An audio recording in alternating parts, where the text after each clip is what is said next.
तो नमस्कार, मैं राजेश कुमार यादव परिवर्तन आईएएस कोचिंग सेंटर बहराइच से बोल रहा हूँ। आज हम लोग मनोविज्ञान विषय के अंतर्गत शिक्षण विधियों का अध्ययन करेंगे। आप सभी लोग शिक्षण विधि जो है पढ़े भी होंगे। सामान्य रूप से अगर बात करते हैं हम लोग शिक्षण विधि जो कि मनोविज्ञान के अंतर्गत आपका आता है, इस शिक्षण विधियों का अध्ययन करेंगे। और शिक्षण विधियाँ जो कि आप सभी लोग जानते हैं, किसी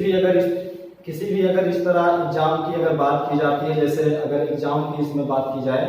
तो इसमें आपका आता है, जैसे सीटेट की जो अगर बात की जाती है तो इसमें सीटेट आपका हो जाता है।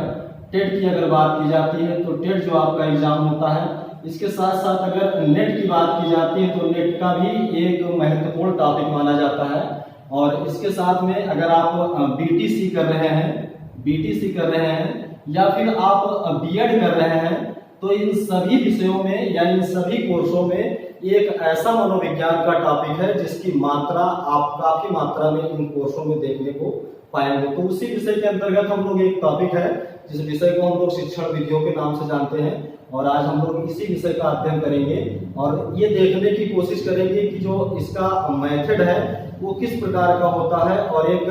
विषय के कोर्सों में जब टीचिंग मेथड की बात की जाती है तो उसका कैसे उपयोग किया जाता है, इसकी क्या उपयोगिता होती है। अगर उस उपयोगिता की हम लोग बात करते हैं तो पहले हम लोग सामान्य रूप से थोड़ा इसको हम देख लेते हैं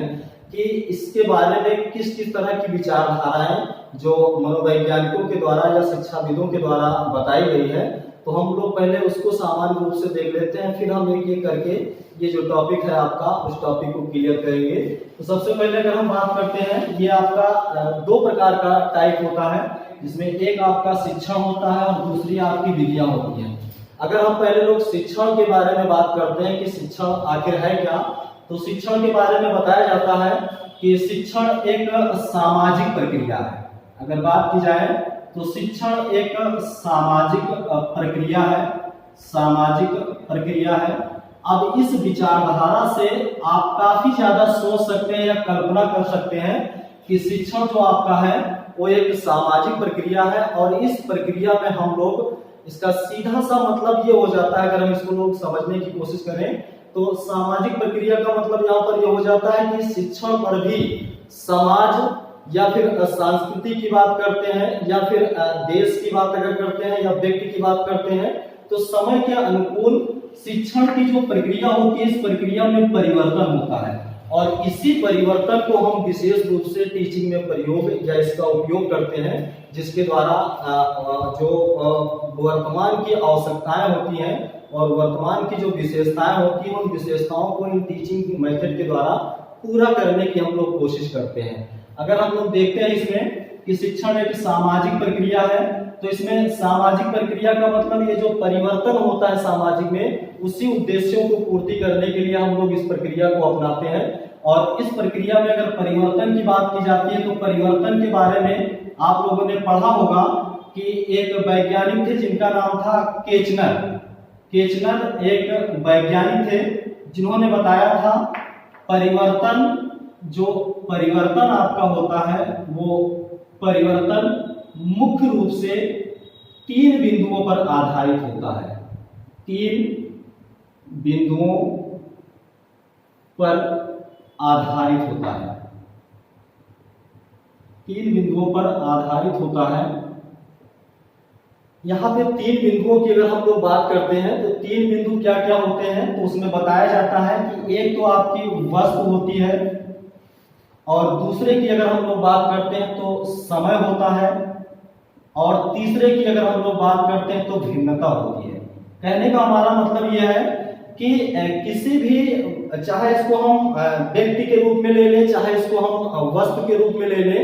उसमें अगर परिवर्तन की बात अगर की जाएगी तो परिवर्तन मुख्य रूप से इन 3 ही बिंदुओं पर निर्भर करता है, जिसको हम वस्तु या समय या भिन्नता के रूप में देखते हैं। और अगर हम इनकी बात करते हैं कि ये किस तरह से शिक्षण की प्रक्रियाओं में भाग लेते हैं, तो अगर वस्तु की बात है या समय की बात है या भिन्नता की बात है, तो हम इसको आसानी से चाहे व्यक्ति को लेकर के समझ सकते हैं, चाहे समाज को लेकर के समझ सकते हैं। अब यहाँ पर अगर हम लोग बाल केंद्र शिक्षा की बात करते हैं या कक्षा कक्षी की बात करते हैं, तो वहां पर अगर बालक की बात की जाती है तो बालक के रूप में वस्तु को हम लोग बालक के रूप में समझने की कोशिश करते हैं। वस्तु जो हमारी होती है वो बालक के रूप में समझने की कोशिश की जाती है। और अगर समय की बात की जाती है तो इसका संबंध आयु के साथ में लगाया जाता है। और अगर भिन्नता की बात की जाती है तो इसका सीधा सा संबंध जो भिन्नता होती है, व्यक्तिगत जो भिन्नता होती है, उस व्यक्तिगत भिन्नता में इसका उपयोग किया जाता है। इस तरह से अगर हम देखें कि अगर किसी बालक में परिवर्तन करना होता है तो शिक्षण एक ऐसी प्रक्रिया होती है जिस प्रक्रिया के माध्यमों से बालकों में परिवर्तन किया जाता है। और यह परिवर्तन मुख्य रूप से इन 3 बिंदुओं पर आधारित होती है, जिसको हम लोग वस्तु, समय या भिन्नता कहते हैं। इसी वैज्ञानिक दृष्टिकोण से हम बालक की विशेषताओं को समझ सकते हैं और उनकी पहचान कर सकते हैं कि कौन कौन सी विशेषताएं ऐसी होती हैं जो कि कक्षा कक्ष में हम लोग शिक्षण प्रक्रिया के माध्यमों से इन आवश्यकताओं या इनके उद्देश्यों की पूर्ति करने की कोशिश करते हैं। तो यहाँ पर हम देख लेते हैं, अगर बालक की बात की जाती है तो बालक अपने आप में एक मुख्य बिंदु होता है जो कि कक्षा कक्ष का एक महत्वपूर्ण केंद्र होता है और इसी के अंतर्गत हमारी शिक्षण की प्रक्रिया संचालित होती है। और अगर आयु की बात की जाती है तो यहाँ पर आयु का मतलब बालक की विभिन्न कक्षाओं से लगाया जाता है कि कौन कौन सी कक्षाएं होती हैं और उस कक्षा में बालक की आयु क्या क्या होती है। तो यहाँ पर हम अगर देखेंगे तो आयु की अगर बात की जाती है तो आयु को आप लोगों ने पढ़ा होगा मनोविज्ञान के अंतर्गत। ये 4 प्रकार की आयु मनोविज्ञान में विशेष रूप से प्रयोग की जाती है, जिसको एक आप तो बोल देते हैं कि शैशवावस्था आपका होता है, शैशवावस्था जिसको आप बोलते हैं। और एक की अगर बात की जाती है तो बाल्यावस्था आपकी होती है, बाल्यावस्था। और दूसरे की अगर बात की जाती है तो किशोरावस्था आपका होता है, किशोरावस्था। और तीसरे की अगर हम लोग बात करते हैं तो प्रौढ़ावस्था आता है। प्रौढ़ावस्था को हम लोग शिक्षण विधियों में या इसमें नहीं प्रयोग करते हैं। मुख्य रूप से शैक्षिक दृष्टिकोण से ये 3 ही ऐसी विशेषताएं या आयु होती हैं जिनका हम लोग टीचिंग या शिक्षण विधियों में विशेष रूप से प्रयोग करते हैं। तो यहाँ पर हम देखते हैं कि ये जो आयु होती है वो बालक की शैशवावस्था, बाल्यावस्था, किशोरावस्था और प्रौढ़ावस्था, ये सभी आयुओं में बालक के जो गतिविधि या कार्य करने के जो तरीके होते हैं या सोचने समझने या एक्टिविटी करने के जो तरीके होते हैं उन सभी तरीकों में भिन्नता पाई जाती है। और इससे भिन्नता को देख करके जो आपका शिक्षण होता है उस शिक्षण को हम अलग अलग आयु में अलग अलग प्रकार से व्यवहार करने की कोशिश करते हैं, जिसके माध्यमों से हमारा जो उद्देश्य होता है वो उद्देश्य होता है कि प्रत्येक आयु के व्यक्तियों में या प्रत्येक आयु के जो बालक होते हैं उन बालकों की उनकी आयु के आधार पर उनकी आवश्यकताओं की पूर्ति की जा सके। तो चलिए यहाँ पर अगर यहाँ पर अवस्था से संबंधित ये आयु आपका हो गया जो कि टाइम से संबंधित है। अब इसके बाद अगर बात की जाती है व्यक्तिगत भिन्नता की, तो व्यक्तिगत भिन्नता को मुख्य रूप से मनोवैज्ञानिक दृष्टिकोण से हम लोग कई सारे इसके परिवर्तन होते हैं या विकास का जो पक्ष होता है उस पक्ष के रूप में हम लोग देखते हैं, जिसको व्यक्तिगत भिन्नता कहते हैं। और इस व्यक्तिगत भिन्नता की पहचान करने के लिए हम लोग बालक या व्यक्ति के उसके शारीरिक विकास,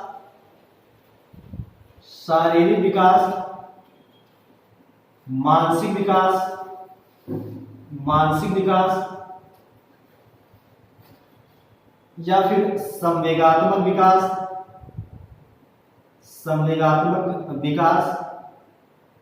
या फिर भाषा विकास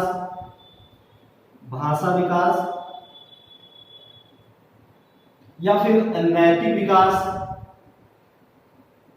विकास और इसी के साथ में आपका आ जाता है चारित्रिक विकास। ये किसी भी व्यक्ति या किसी भी बालक के ऐसे पक्ष हैं जिसके द्वारा व्यक्ति के व्यक्तित्व का निर्माण होता है, जिसको हम लोग भिन्नता के रूप में बालक का शारीरिक विकास, मानसिक, संवेगात्मक, भाषा या नैतिक विकास के चरित्र के रूप में देखते हैं। अगर इनकी बात की जाए तो आप लोग एग्जाम दिए होंगे उसमें देखा भी होगा, और आप लोग अगर पढ़ते होंगे तो उसमें देखा भी होगा कि इन सभी विकास के पक्ष से काफी सारे क्वेश्चन पूछे जाते हैं, जिसका कहीं ना कहीं संबंध बालक के शारीरिक विकास के साथ में होता है, मानसिक विकास के साथ में होता है या संवेगात्मक विकास के साथ में होता है। तो ये सभी विकास के पक्ष जो होते हैं वो व्यक्तिगत भिन्नता या व्यक्तित्व निर्माण करने की एक ऐसी व्यवस्था होती है जिसका हम लोग इस शिक्षण की प्रक्रिया में प्रयोग करके इस विकास के सभी पक्षों के माध्यमों से किसी व्यक्ति के व्यक्तित्व का निर्माण करते हैं, जिसको हम लोग इस टीचिंग मेथड के रूप में देखते हैं। अब यहाँ पर इस प्रक्रिया के द्वारा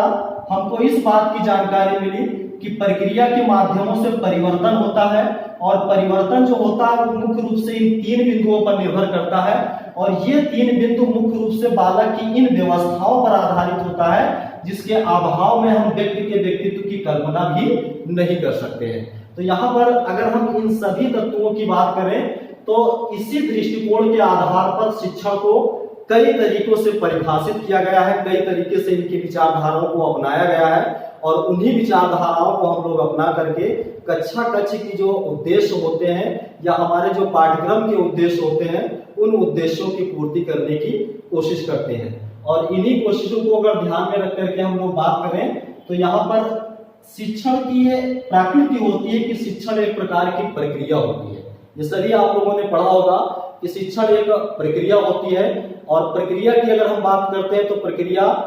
किसी भी व्यक्ति विशेष में इस तरह से प्रयोग की जाती है जिसको हम बोल सकते हैं कि प्रक्रिया का आशय उससे लगाया जाता है जिसके माध्यमों से किसी व्यक्ति विशेष में विशेष प्रकार का परिवर्तन करना, और यही परिवर्तन व्यक्ति का विकास कहलाता है या उसका व्यक्तित्व निर्माण कहलाता है। तो यहाँ पर अगर हम प्रक्रिया शब्द से अगर बात करते हैं तो हम लोग देखेंगे कि शिक्षण से संबंधित प्रक्रिया के संदर्भ में कौन कौन सी विचारधाराएं इसमें शामिल की गई हैं और किस तरह की विशेषताओं को इसमें या इनके लक्षणों को शामिल किया गया है, जिसको हम देख करके इसकी विशेषताओं के या इसके लक्षणों के या जो भी इसके उद्देश्य हैं उन उद्देश्यों को जानने की कोशिश करेंगे। तो चलिए इसमें हम लोग सबसे पहले प्रक्रिया के बारे में जानने की कोशिश करते हैं कि प्रक्रिया से संबंधित कौन कौन सी विचारधारा इसमें प्रयोग की गई है। तो देख सकते हैं यहाँ पर प्रक्रिया की अगर बात की जाती है तो प्रक्रिया के रूप में उन सभी विचारधाराओं को शामिल किया जाता है जो कि मनोवैज्ञानिक रूप से या शिक्षाविदों के द्वारा या फिर दार्शनिकों के द्वारा जो इस शिक्षण की विशेषता को परिभाषित किया गया है उसी को प्रोसेस या प्रक्रिया के रूप में देखा जाता है। और कहा जाता है, अगर इसकी बात की जाती है तो कहा जाता है कि शिक्षण विकास की प्रक्रिया है, विकास की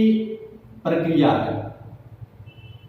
अभी हम आप सभी लोगों को इससे क्वेश्चन कैसे आपके बनते हैं, ऑब्जेक्टिव क्वेश्चन कैसे बनते हैं, दीर्घ उत्तरीय क्वेश्चन आप कैसे लिख सकते हैं और लघु उत्तरीय क्वेश्चन कैसे लिख सकते हैं, सभी हम आपको इसी टॉपिक से बताएंगे। एक ऐसा स्ट्रक्चर हम लोग बनाएंगे या सीखेंगे जिसके माध्यमों से चाहे आप ऑब्जेक्टिव क्वेश्चन हो, चाहे उसमें आपका दीर्घ उत्तरीय क्वेश्चन हो, चाहे जो भी आपका कोर्स हो, उस कोर्स में आसानी से इन चीजों का आप अध्ययन करके उन सभी का उत्तर आप आसानी से दे सकते हैं, चुनाव कर सकते हैं। तो यहाँ पर जैसा कि आप देख रहे हैं कि शिक्षण विकास की प्रक्रिया है। और अगर इसमें बात की जाती है, अगर और इसको देखा जाता है तो शिक्षण जो आपका होता है, शिक्षण निदान की प्रक्रिया होती है, निदान की प्रक्रिया है, निदान की प्रक्रिया है। और भी इसमें बोला जाता है कि शिक्षण जो आपका होता है वो शिक्षण उपचार की प्रक्रिया होती है, उपचार की प्रक्रिया है, उपचार की प्रक्रिया है। और अगर हम लोग देखें इसमें तो इसी के रूप में बोला जाता है कि शिक्षण एक निश्चित उद्देश्य की प्रक्रिया है, निश्चित उद्देश्य की प्रक्रिया है। और अगर बात की जाए इसमें तो शिक्षण त्रिमुखी प्रक्रिया है, त्रिमुखी प्रक्रिया है। और अगर इसमें बात की जाए तो शिक्षण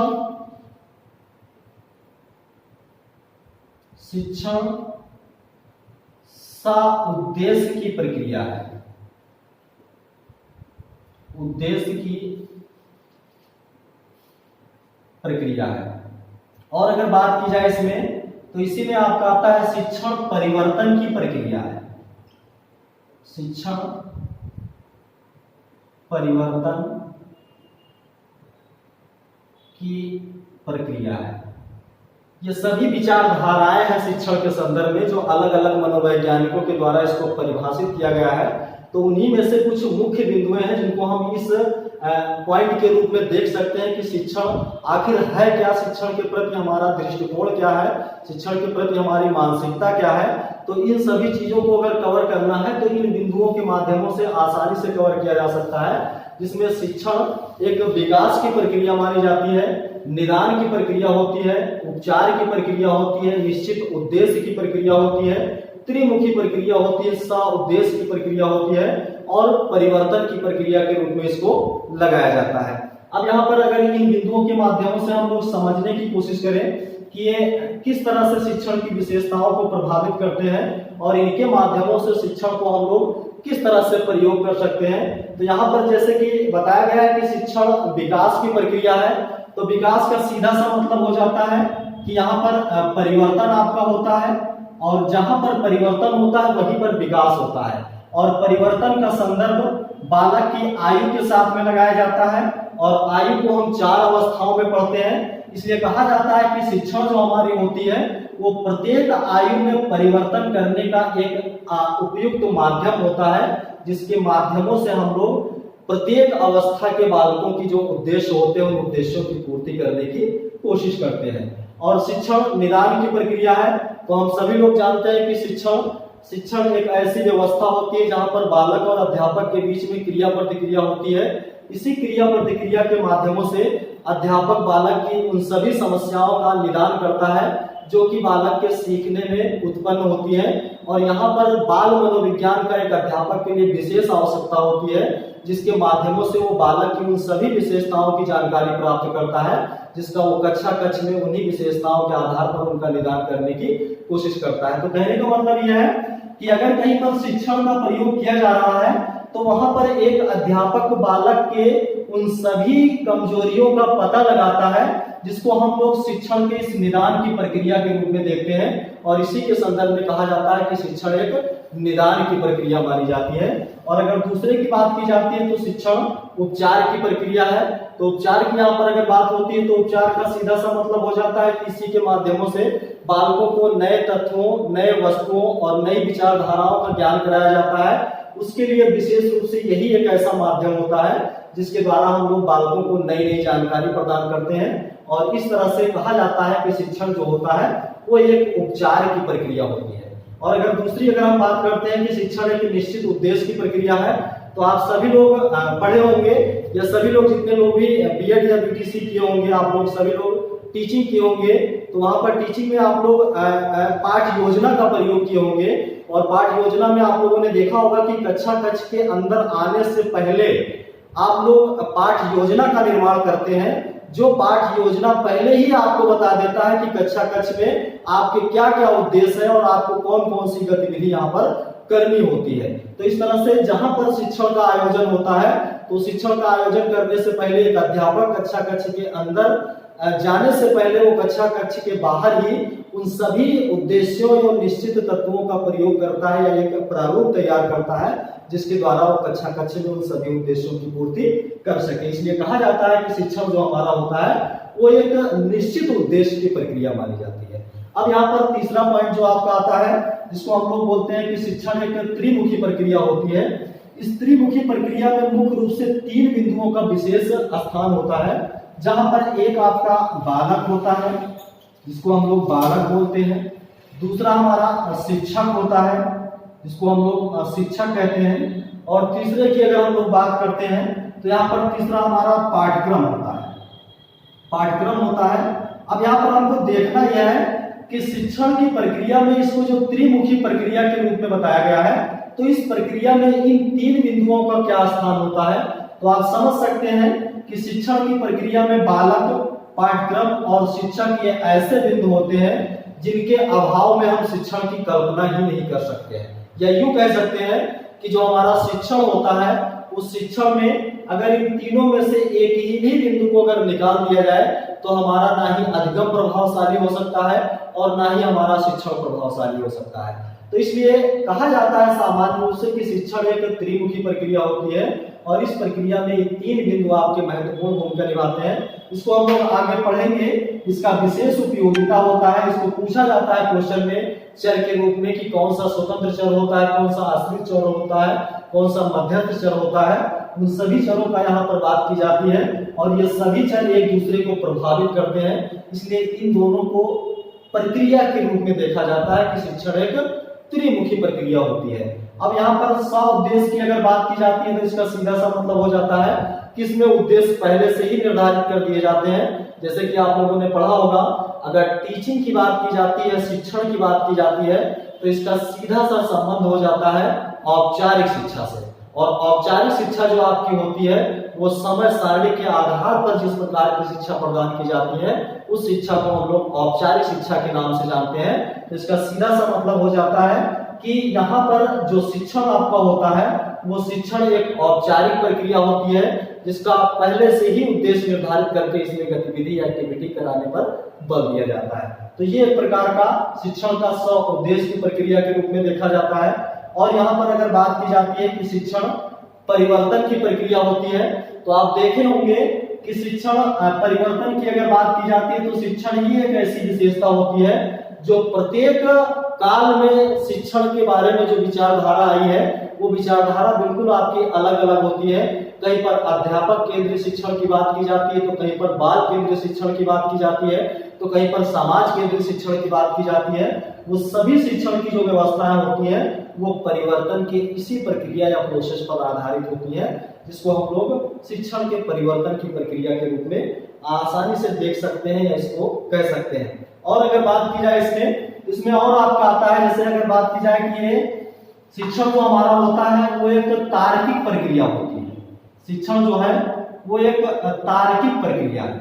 तार्किक प्रक्रिया है। तार्किक प्रक्रिया का यहाँ पर एक मतलब हो जाता है कि जब कोई अध्यापक कक्षा में जाता है तो उसको एक ही समय में एक से अधिक कौशलों का प्रयोग करना होता है। उसको पाठ्य पुस्तक का भी प्रयोग करना होता है, एग्जाम्पल का भी प्रयोग करना होता है, श्यामपट का भी प्रयोग करना होता है और कक्षा में जो व्यक्तिगत भिन्नता पाई जाती है उस विशेषताओं का भी उपयोग करना पड़ता है। तो यहाँ पर जो अध्यापक तार्किक रूप से इन सभी में संबंध स्थापित करके जब अपनी गतिविधियों या एक्टिविटी को करना प्रारंभ करता है तभी उसके उद्देश्यों की पूर्ति हो सकती है। अगर इनका अलगाव हो जाए, सहसंबंध ना स्थापित हो पाए तो शिक्षण ना ही आपका प्रभावशाली हो सकता है और ना ही आपके उद्देश्यों की पूर्ति हो सकती है। तो इस तरह से अगर हम देखें तो शिक्षण एक तार्किक प्रक्रिया भी मानी जाती है। अब इस दृष्टिकोण से आधार पर अगर देखा जाए इसको तो शिक्षण इस तरह से देखने की कोशिश की जाती है। अब हमारे मस्तिष्क में एक प्रतिमा होनी चाहिए कि शिक्षण जो है वो इस तरह के स्थानों में विशेष भूमिका निभाती है, चाहे वो विकास की बात की जा रही हो, चाहे किसी बालक के कमजोरियों की बात की जा रही हो जिसका हम लोग लक्षण के रूप में जानते हैं, चाहे उसके उपचार की बात की जा रही हो, चाहे उसके उद्देश्य की बात की जा रही हो, चाहे इस शिक्षण की व्यवस्था में शामिल विभिन्न जो तत्व होते हैं उनकी अगर बात की जा रही हो, चाहे उसके उद्देश्यों की बात की जा रही हो, चाहे उनके क्रमबद्ध परिवर्तनों की बात की जा रही हो, चाहे संज्ञान की बात की जा रही हो, इन सभी चीजों का समावेश शिक्षण की विधियों में या शिक्षण की प्रक्रिया में पाई जाती है। तो इस तरह से एक हमारा मानसिक प्रतिमा होनी चाहिए कि शिक्षण में इस प्रकार का दृष्टिकोण होना चाहिए। ये सारी चीजें आपके शिक्षण की इस व्यवस्था में शामिल होती हैं जिसके माध्यमों से हम शिक्षण के उन विशेषता या उन लक्षणों की जानकारी प्राप्त करते हैं जिसके द्वारा हम कक्षा में इस शिक्षण को या अधिगम को प्रभावशाली बनाने की कोशिश करते हैं। अब यहाँ पर इसी के आगे अगर थोड़ी सी बात की जाती है कि एक उत्तम शिक्षण किस प्रकार का होना चाहिए, मतलब यह है कि शिक्षण एक विकास की प्रक्रिया है, तो विकास परिवर्तन की ओर इंगित करता है और परिवर्तन एक निरंतर चलने वाली प्रक्रिया होती है। तो इस तरह से जो ये व्यापक आपका दृष्टिकोण होता है, इस दृष्टिकोणों के उद्देश्यों की पूर्ति करने के लिए एक उत्तम शिक्षण किस प्रकार का होना चाहिए। तो उत्तम शिक्षण की अगर हम लोग बात करते हैं तो उत्तम शिक्षण आपके किस प्रकार की होनी चाहिए उसको भी हम लोग देख लेते हैं कि उत्तम शिक्षण में कौन कौन सी बातें शामिल की जानी चाहिए और उसके द्वारा हम लोग शिक्षण को और अधिक प्रभावशाली बना सके। तो उत्तम शिक्षण के लिए अगर इसमें बात की जाती है तो एक अध्यापक का व्यक्तिगत जो कौशल होता है वो शिक्षण कार्य को विशेष रूप से प्रभावित करता है। इसलिए एक शिक्षक को अपनी योग्यता के अनुकूल जितनी भी एक्टिविटी होती है उन सभी संसाधनों में तार्किक चिंतन के माध्यमों से उसका उपयोग करना चाहिए। अब यहाँ पर अगर हम बात करें तो यहाँ पर एक उत्तम शिक्षण किस प्रकार का होना चाहिए, तो उत्तम शिक्षण की अगर हम लोग बात करते हैं, उत्तम शिक्षण किस प्रकार का होना चाहिए। उत्तम शिक्षण का मतलब ये हो जाता है कि अगर हमको शिक्षण को प्रभावशाली बनाना है, मतलब जो हमारे उद्देश्य एक अध्यापक के जो उद्देश्य निर्धारित किए गए हैं उन उद्देश्यों की अगर पूर्ति करना है या हम अपने शिक्षण को प्रभावशाली बनाएं, इसके लिए हमको कौन कौन से व्यवहार करने चाहिए और किस तरह से व्यवहार हमारे इन उद्देश्यों की पूर्ति करने में सहयोग कर सकते हैं या फिर मदद कर सकते हैं। तो उसके लिए सबसे महत्वपूर्ण अगर बात की जाती है तो सबसे महत्वपूर्ण आपका पॉइंट होता है संप्रेषण एक महत्वपूर्ण संसाधन होता है जिसके अभाव में हम शिक्षण की कल्पना भी नहीं कर सकते हैं। और आप लोगों ने पढ़ा होगा कि शिक्षण क्या है। अगर शिक्षण की बात की जाती है कि शिक्षण क्या है तो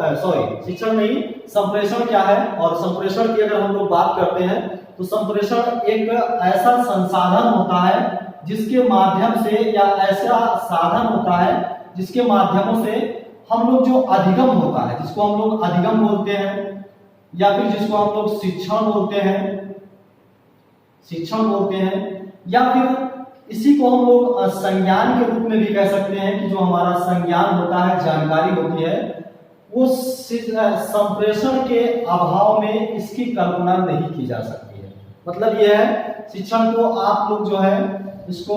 कम्युनिकेशन के इंग्लिश में कम्युनिकेशन कहते हैं। और कम्युनिकेशन का मतलब लैटिन भाषा के कम्युनी शब्द से बना हुआ है जिसका मतलब होता है कॉमन। और कॉमन का मतलब ये होता है कि जहां दो व्यक्तियों के बीच में जो सूचनाओं का आदान प्रदान होता है वो सूचनाएं दोनों व्यक्तियों के बीच में कॉमन होनी चाहिए। कॉमन का मतलब यहाँ पर ये हो जाता है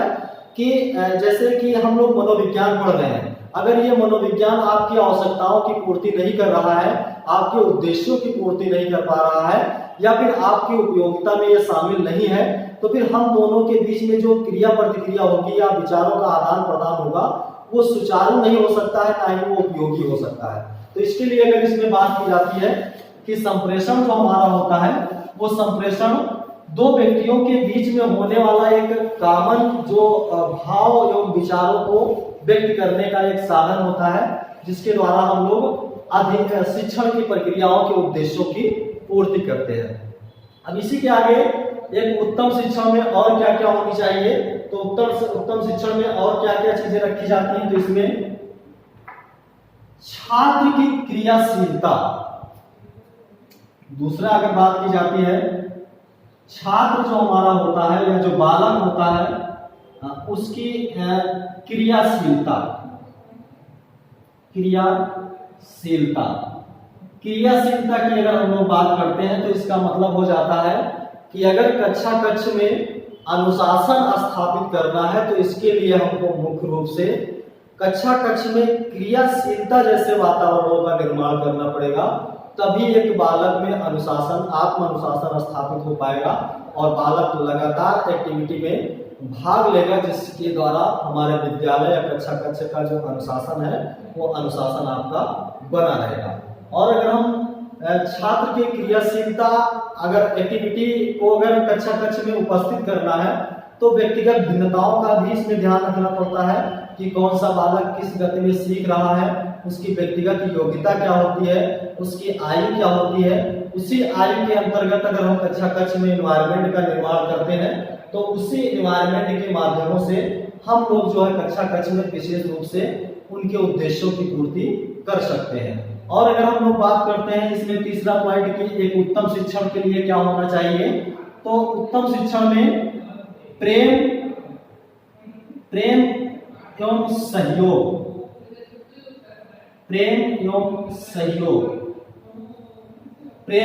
सहयोग होना चाहिए। अध्यापक और बालक के बीच का एक ऐसा व्यवहार होता है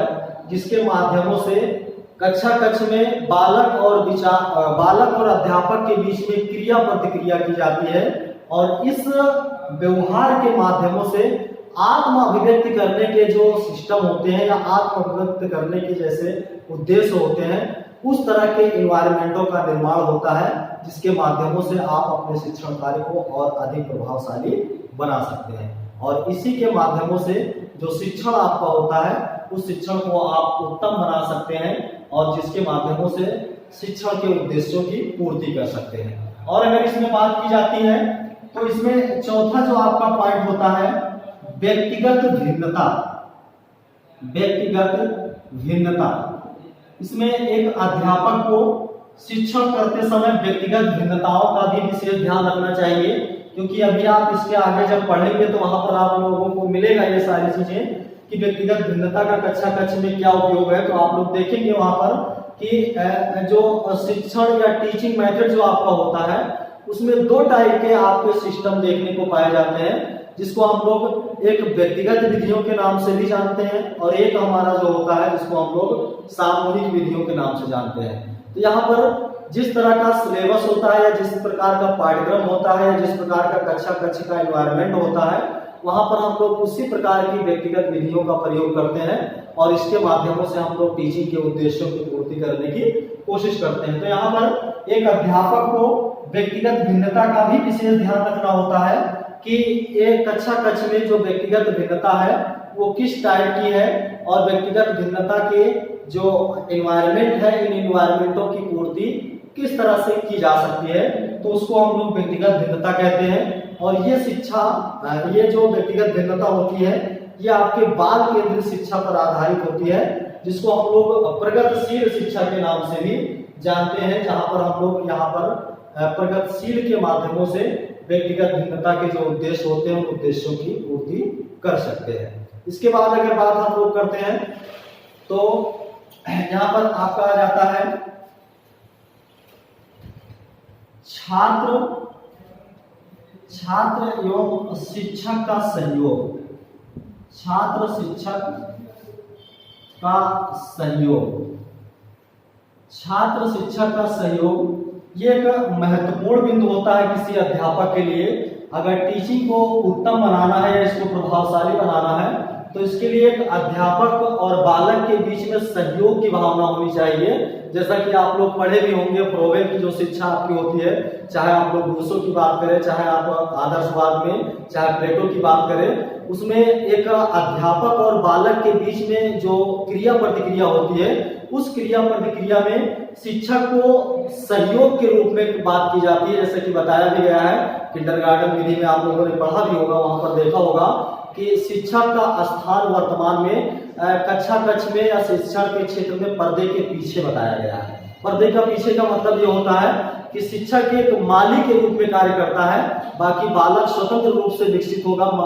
अध्यापक जो होता है वो केवल छात्र का सहयोग कर सकता है, उसकी देखभाल कर सकता है, उसके सीखने की गतिविधियों में कोई हस्तक्षेप नहीं कर सकता है। तो ये जो आपका बिंदु होता है इसके माध्यमों से छात्र और शिक्षक के बीच में सहयोग की भावनाओं को अपनाया जाता है, जिसके माध्यमों से हम शिक्षण को और अधिक उत्तम बना सकते हैं या इसको प्रभावशाली बनाया जा सकता है। और अगर इसी में बात की जाती है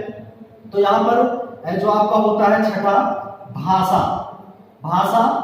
भाषा एक महत्वपूर्ण साधन होता है किसी भी शिक्षण या टीचिंग को उत्तम बनाने के लिए। और भाषा की अगर बात की जाती है तो भाषा एक अपना व्यापक स्वरूप होता है। जैसे कि आप लोगों ने पढ़ा भी होगा कि भाषा एक पैतृक संपत्ति नहीं होती है, ना ही ये जन्मजात संपत्ति होती है। भाषा एक सामाजिक वस्तु होती है। इसलिए अगर हमको शिक्षण को उत्तम बनाना है या प्रभावशाली बनाना है तो जिस इन्वायरमेंट में हम लोग कार्य कर रहे हैं या एक्टिविटी कर रहे हैं उसको हम लोग भाषा के माध्यम से प्रभावशाली बना सकते हैं। और ये भाषा वहाँ की एनवायरनमेंट पर डिपेंड करती है कि वहाँ का एनवायरनमेंट किस प्रकार का है, वहाँ का जो वातावरण है वो वातावरण किस प्रकार का है, तो उसी वातावरण के आधार पर हम लोग भाषा का प्रयोग कर सकते हैं। जैसे अगर एग्जाम्पल के रूप में देखें तो हम लोग अगर उत्तर प्रदेश में अध्ययन कर रहे हैं तो यहाँ पर हम लोग हिंदी का भी प्रयोग कर सकते हैं, अंग्रेजी का भी प्रयोग कर सकते हैं। लेकिन अगर हम लोग तमिलनाडु में हैं या तमिलनाडु में कहीं टीचिंग चल रही है तो वहाँ पर तमिल भाषा का प्रयोग किया जाएगा। वहाँ का जो इन्वायरमेंट होगा, वहाँ का जो भौगोलिक दृष्टिकोण होगा वो तमिल भाषा पर आधारित होगा। तो वहाँ पर हमारी हिंदी भाषा जो होगी वो शिक्षण को उतना उत्तम और प्रभावशाली नहीं बना सकती है। इसलिए जो भाषा होती है वो भाषा इन्वायरमेंट के आधार पर हमको प्रयोग करके जो हमारा टीचिंग होता है उस टीचिंग को उत्तम बनाया जा सकता है। तो एक अध्यापक के लिए अगर इन बिंदुओं पर विशेष ध्यान दिया जाए, इन संसाधनों में अगर मानसिक चिंतन के माध्यमों से कक्षा कक्ष में अगर इन व्यवहारों का उपयोग किया जाए तो जो हमारा शिक्षण होता है उस शिक्षण को हम लोग प्रभावशाली और उत्तम बना सकते हैं, जिसके माध्यम से हम आसानी से शिक्षण के उद्देश्यों की पूर्ति कर सकते हैं, जो कि एक अध्यापक का कर्तव्य होता है कि जब तक उसके शिक्षण के उद्देश्यों की पूर्ति नहीं होती है तब तक उसका शिक्षण प्रभावशाली नहीं हो सकता है। तो इस तरह से अगर हम लोग शिक्षण को प्रभावशाली बनाना है तो एक अध्यापक को इन सभी व्यवहारों का अध्ययन करना होता है, इन सभी व्यवहारों का व्यक्तिगत रूप से प्रयोग करके शिक्षण को प्रभावशाली बनाने की कोशिश करते हैं। इसी के बाद अगर बात की जाती है तो यहाँ पर ये जो आपका व्यवहार होता है, इस व्यवहार में कौन कौन सी समस्याएं उत्पन्न होती है एक अध्यापक के संदर्भ में शिक्षण प्रक्रिया में, तो उस समस्या की अगर हम बात करते हैं वही समस्या शिक्षण को विशेष रूप से प्रभावित करता है। तो आज के लिए हम लोग जो है शिक्षण के केवल उत्तम या इनकी जो प्रक्रिया है उसके बारे में चर्चा किया है या उसके बारे में हम लोगों ने अध्ययन किया है। अगले वीडियो में हम लोग जो है शिक्षण में कौन कौन सी समस्याएं उत्पन्न होती हैं उन बिंदुओं को देख लेंगे। फिर एक हमारे मस्तिष्क में शिक्षण के प्रति एक ऐसी प्रतिमा बन जाएगी, फिर उसी प्रतिमा या उसी इमेज के आधार पर जब हम लोग टीचिंग या शिक्षण विधियां जब पढ़ेंगे तो वहां पर इन्हीं व्यवहारों को ध्यान में रख करके शिक्षण विधियों का चुनाव करेंगे कि कौन सी शिक्षण विधि किस एनवायरनमेंट में किस विषय वस्तु में विशेष रूप से उपयोगी हो सकता है। तो चलिए आज का वीडियो बस यही तक हम लोग समाप्त करते हैं, बाकी जो है हम लोग आगे पढ़ेंगे इसको।